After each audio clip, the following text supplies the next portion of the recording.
Walter, então um assunto muito recorrente nos seus textos é sobre a vida nas grandes cidades, né? Você tem ideias interessantes sobre como mudar ou como melhorar a vida nas grandes cidades. Queria que você comentasse um pouco sobre isso. Pois é, você sabe que nós que mexemos muito com inovação buscamos sempre ter ideias disruptivas sobre como melhorar a vida nas grandes cidades. Eu normalmente demoro horas no trânsito, seja indo ou vindo para casa. E mais recentemente começamos a discutir muito esse assunto, que é o seguinte: em vez de rodízio de carros, deveríamos instituir o rodízio de vidas. E o que vem a ser isso?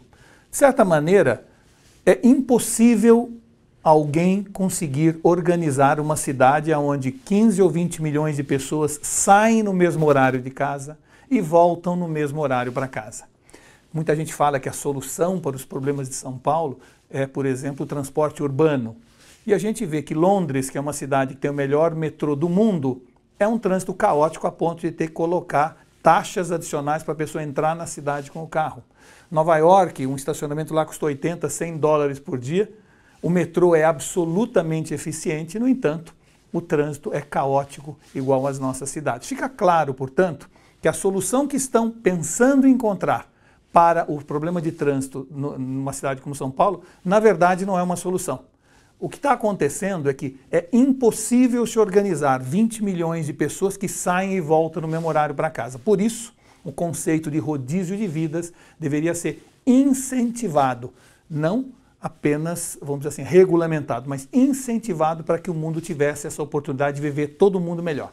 Uma coisa que a gente comentou, que você me falou, é que o legal, o mais interessante não é determinar isso a partir de proibições, mas sim de incentivos, né? Como é que seria feito esse tipo de coisa? Então, de certa maneira, o que está acontecendo hoje é que nós estamos ainda vivendo nas grandes cidades como no tempo da Revolução Industrial.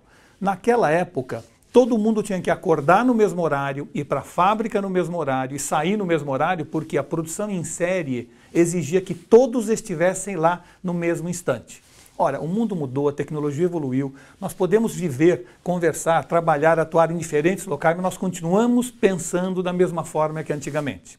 Então, o que eu acho é que o governo deveria, no fundo, tomar uma atitude paralela à construção de mais vias de metrô, era procurar incentivar o trânsito nas grandes cidades a funcionar melhor. De que forma? Alguns exemplos apenas.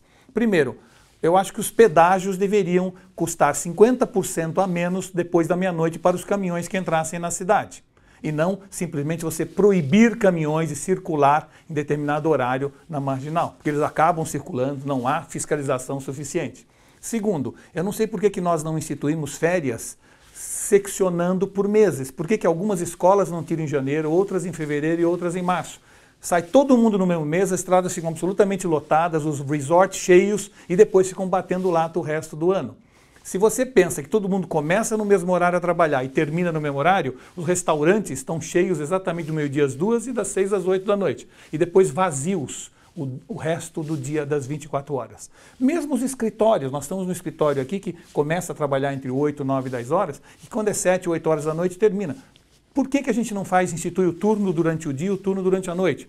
Porque o governo cobra hoje um adicional noturno para se a gente quiser contratar alguém que quer trabalhar à noite. E hoje muita gente quer trabalhar à noite.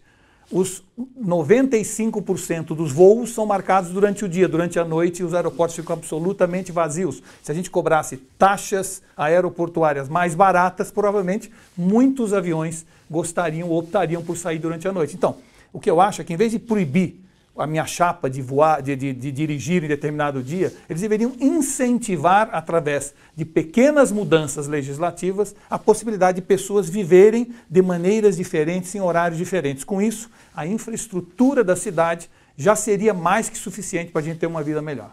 Walter, e onde é que entra a tecnologia para poder contribuir em tudo isso? A tecnologia pode ajudar muito nessa questão de mobilidade nas cidades e também numa melhoria de qualidade de vida, né? Claro, a tecnologia é, no fundo, a base dessa tese de que hoje eu só posso, evidentemente, ter horários diferentes dos outros porque a tecnologia evoluiu. Eu posso, em vez de ir numa reunião, falar por Skype. Eu posso, de certa maneira, contribuir com a redução vamos dizer assim, de queima de petróleo, né? Procurando fazer com que pessoas morassem perto de onde trabalham através de incentivos no imposto predial e urbano. Ou seja, tem uma série de coisas que a tecnologia e a legislação podem dar as mãos e com isso contribuir. Agora veja, no momento em que um aparelho, um equipamento de videoconferência tem hoje um imposto considerado produto de luxo, eu acho que devia ser o contrário, o governo deveria reduzir ou anular o imposto sobre equipamento de videoconferência para que eu então instituísse isso como forma de trabalho nas organizações.